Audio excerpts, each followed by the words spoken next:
And you keep talking about Georgia because most films are actually made in Georgia as opposed to Hollywood. Or like, what's the percentage relative of what gets made in California versus what gets made in Georgia? Percentage, I'm not sure, but I do know we've been number one in the world for like 7 of the last 10 years. We do more film and television than New York and Los Angeles combined. And the only place that beats us out when we do get beat is the country of Canada, because they have Montreal, Toronto, and Vancouver. But Georgia does a lot of film. And you know what it is? This is what I've come to realize.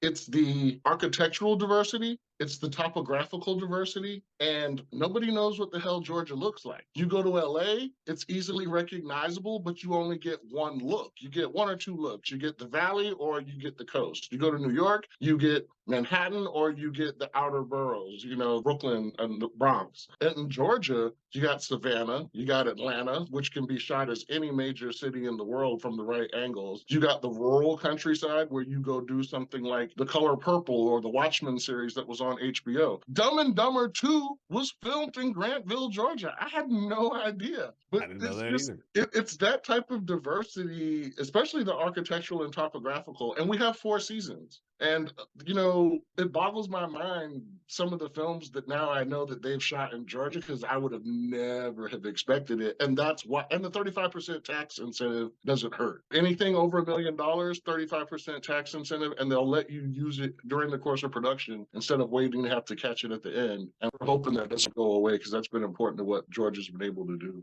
Wow. So I bet it's already lower production costs because it's not California. Right. And then everything you were just talking about. So about the Yeah. only thing Georgia doesn't do is desert, right? Y'all can do most Right. everything else. Right. But we got enough sound stages here that we could build you a desert though. Desert. We could Oh, build a it's desert. so I bet you know how to build a desert, don't you? I do not, but I bet I know some. I could call some people and ask around. How is it living in Atlanta? You've been there for about 7 years now, is that right? Since 2015. What part are you in? And We're, do you love it or do you hate it or do you just tolerate it? I love Atlanta. Cool. Atlanta, once you get past the traffic and what people think Atlanta is, Atlanta's amazing, man. And I'm gonna tell you a secret. People who live in Atlanta love it and they don't want you moving here. No, I'm dead ass. Like they Smart. don't want you coming because there's an expression that says we're full. You see the traffic, you see I-85 and I-75 coming into Atlanta. I love it, man. The city has been trying to get me here for a long time. When I was a kid, I used to come visit relatives here and I hated it because all I saw was opportunities to get into trouble, getting in trouble, and all the kind of stuff the young and dumb find their ways into. But coming back as a 40-something-year-old man, oh man, I appreciate it so much. And granted, it's a different city than it was at that time that I was visiting it in the 90s, but Atlanta is amazing. Art, culture, history, commerce. It's sexy, it's educated, it's sophisticated, it's economically dynamic, it's beautiful. I mean, not everywhere. We got our problems just like every other major city, but let me tell you, living and working in Atlanta is amazing.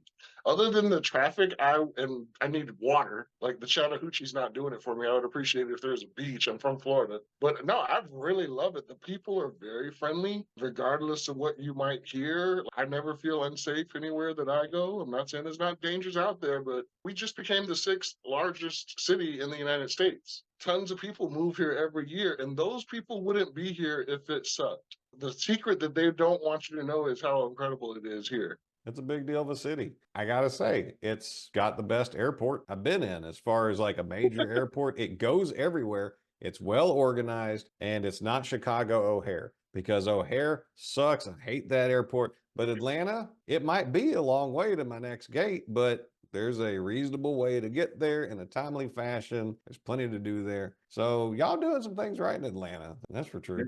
I'm north of the city in Marietta, but that's cool for me because I didn't move to Atlanta to live in the suburbs. I came to Atlanta for the energy of the city, but I live 15 minutes north of it where I can get the quiet when I want it. And then when I want to go get involved into the pulsating creative energy that is Atlanta, it's right there for me. And with my job now, the tours, I'm in it almost every day. So I really get what I need from it. And then I fight traffic to get home to peace and quiet. So I really like it. I mean, minus a beach and like good Caribbean food, it's cool. Wait, they don't have good Caribbean food there? Even They I do. have It's good just Caribbean far food. from me. Yeah, like I have to go into the city to find it. Like we got, some staples, like a couple of places up here. But when you want that good from the yard Jamaican jerk, ackee and saltfish, you have to go search it out. It's not like in Florida. I mean, throw a rock and you'll hit somebody making guava patties and callaloo. But here you have to go seek it out. And that's one of the things that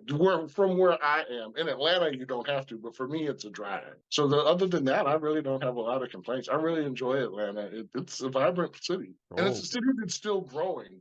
You know how cities get big, they come to their zenith, and then they're like struggling not to decline.